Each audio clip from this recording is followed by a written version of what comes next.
400 300 200 100 صفحات روزانہ وہ پڑھنے والا ملے گا تو بڑا عالم بنے گا، اس کے بغیر نہیں بن سکتا۔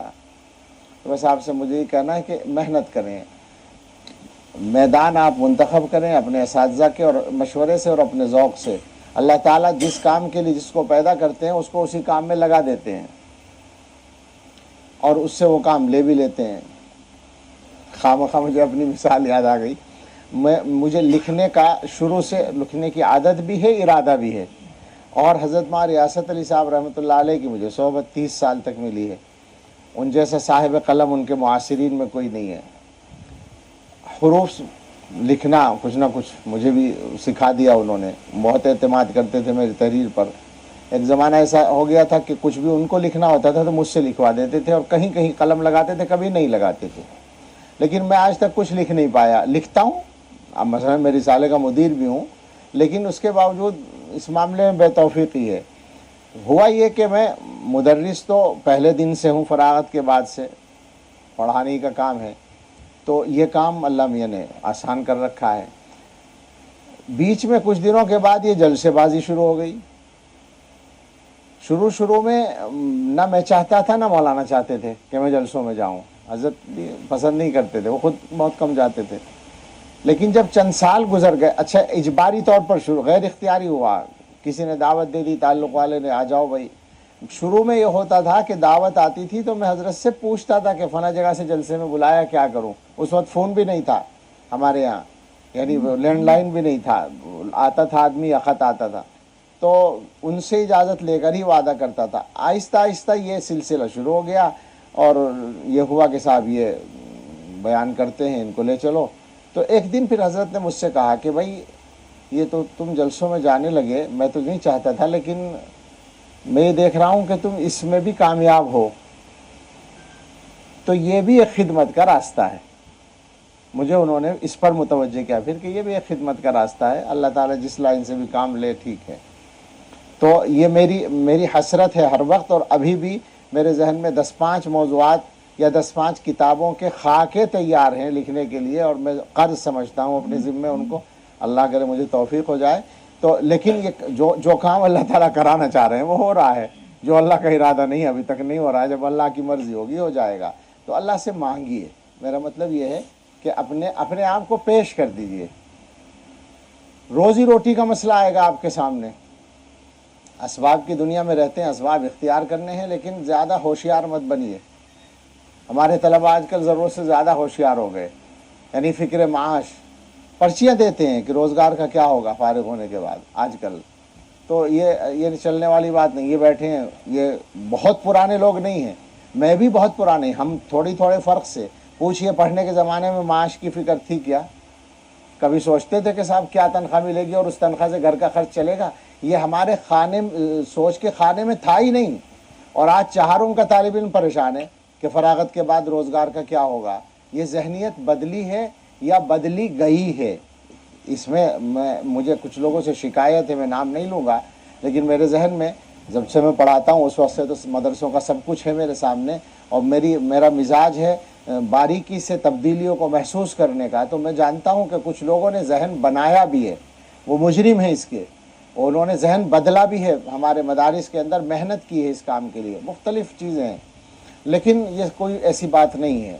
آپ جائز طریقے سے سبب اختیار کر سکتے ہیں روزگار کے لیے، بہت اچھا ہے، لیکن اس خدمت کا لحاظ رکھیں، اس کو کرنے کے ساتھ آپ کچھ کر سکیں تو کریں، ورنہ اللہ کے حوالے کریں، اللہ میاں بھوکا نہیں رکھے گا، کام چلا ہی دے گا۔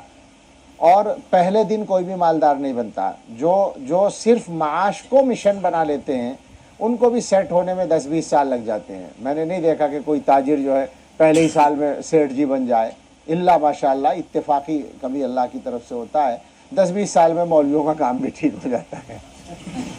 اس لیے گھبراؤ مت، کام کرو اور دین کو اپنا مقصد بناؤ، اللہ آسانی دے، اللہ آپ سے کام لے۔ Thanks for watching. Don't forget to like, comment, share and subscribe to Al Wahid channel.